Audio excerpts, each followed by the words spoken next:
Hello everyone. Back in 2012, Apple introduced the Retina MacBook Pro.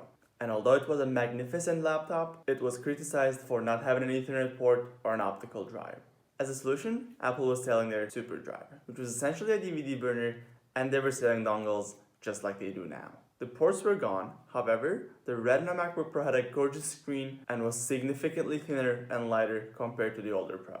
Fast forward to 2016, Apple announced their new MacBook Pro with an even lighter and slimmer design and with nothing but 2 to 4 Thunderbolt 3 ports, a huge trackpad, and a touch bar. The new MacBook Pro was controversial to start with, and the problems didn't help. As a result, people held on to and even kept buying the 2015 MacBook Pros with regular USB ports and a keyboard they can rely on. However, is it still usable in 2019? We'll be comparing the 13-incher and the 15-incher in overall performance, productivity, as well as ease of use. Let's talk about the 13-incher first. We're comparing a base model early 2015 13-inch MacBook Pro with a base model 2019 13-inch MacBook Pro, as well as a base model 2017 13-inch MacBook Pro without the touch bar, as it's still popular due to its price. Let's have a look at the specs. They all have Core i5 processors, but while the 2015 and the 2017 have dual-core processors, the 2019 MacBook Pro has a quad-core processor, which is a first for 13-inch MacBook Pros. They all have 8 gigs of RAM, and 128 gigs of storage. They also all have integrated graphics, however, the 2019 Pro has a slightly better one. Now, let's have a look at the specs of the 15 inches. All 2015 15-inch MacBook Pros have quad-core i7 processors with 16 gigs of RAM. However, the biggest asterisk here is that Apple sold a version of this computer with only integrated graphics. Now, I never owned one of those, so I won't be able to benchmark it. More on that later though. The 2019 MacBook Pro comes standard with a 6-core i7 and is configurable with an 8-core one as well. You can get one with 16 or 32 gigs of RAM. It has multiple graphics card options: the Radeon Pro 555X, the 560X, Vega 16, or Vega 20. Now, I currently have a 2018 Pro with the 6-core i7 and Pro 560X. However, I have benchmark scores for all the models. Also, keep in mind that the 2019 MacBook Pro models don't thermal throttle as much as the 2018 Pro models with the i9 processor.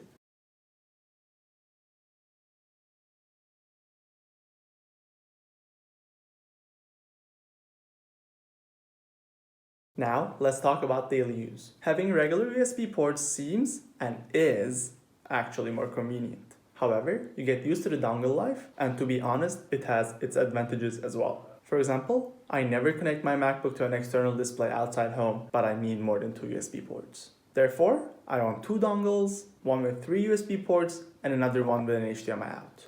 It's obviously less convenient if you constantly need to have stuff connected to your MacBook. You'd always need to carry a dongle and have it connected to your MacBook at all times. Moreover, getting rid of all the ports in favor of the Thunderbolt 3 let this computer be this thin. However, there's one more reason why the MacBooks are so thin, and I'll get to that. Personally, I think the bigger touchpad is significantly better than the old MacBooks and miles ahead of the Windows laptops. The integrated Touch ID scanner is nice, and it actually recognizes my finger almost all the time. The touch bar, to this day, isn't something I'd pay for had it been an extra, but it's definitely a nice party trick. I use Better Touch Tool, which is an app that lets me customize the touch bar, ultimately making it way more useful. This obviously doesn't apply to the 2017 Pro without the touch bar, which also doesn't have a fingerprint scanner. Both for the 13 and the 15-inch models, the screen resolution stays the same from 2015 to 2019. However, the 2019 model has better color accuracy and higher brightness, as well as True Tone support. The claimed battery life for 2015 models are more or less the same as the new ones, but as the older ones are used, their battery life isn't as good as the 2019 models. Also, keep in mind that although replacing the battery on the Retina MacBook Pros is possible,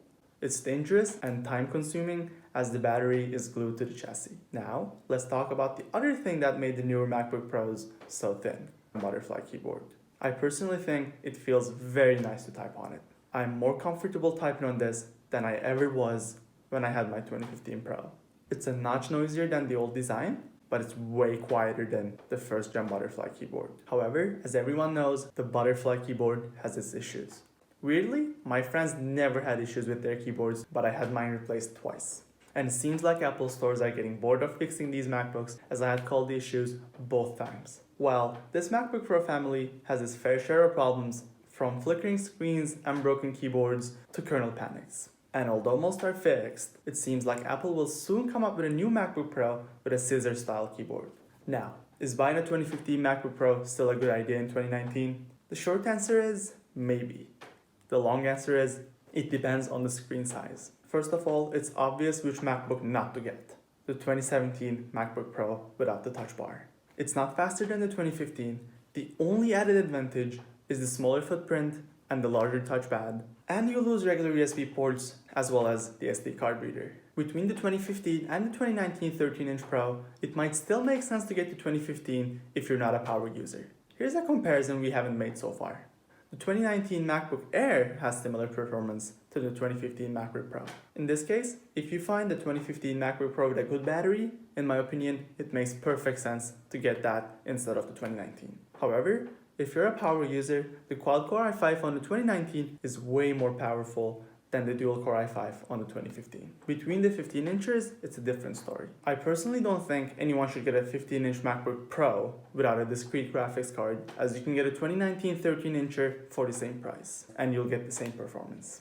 I'm personally extremely happy with my 2018 Pro, despite the issues I've had, and the 2019 MacBook Pro is an amazing laptop. However, I personally think it still makes sense to get a 2015 15-inch Pro with discrete graphics, especially considering its price. It still works fine for video and photo editing or coding, and is extremely fine for daily use. But I think it's way too late to stick with a 2015 MacBook Pro just because the newer ones don't have USB-A ports or a scissor-style keyboard. It's unfortunately not the first time Apple's having problems with their MacBooks, and they often admit that they messed up and try to fix the problem as soon as possible. It also made sense to stick with the older Retina MacBook Pros until 2018, as Apple still used dual-core processors in 13-inch models and quad-core processors in 15-inch ones, and the performance difference wasn't that big. As the 2019 MacBook Air still uses a dual-core processor, it's comparable to the 2015 MacBook Pro, although the use cases are different.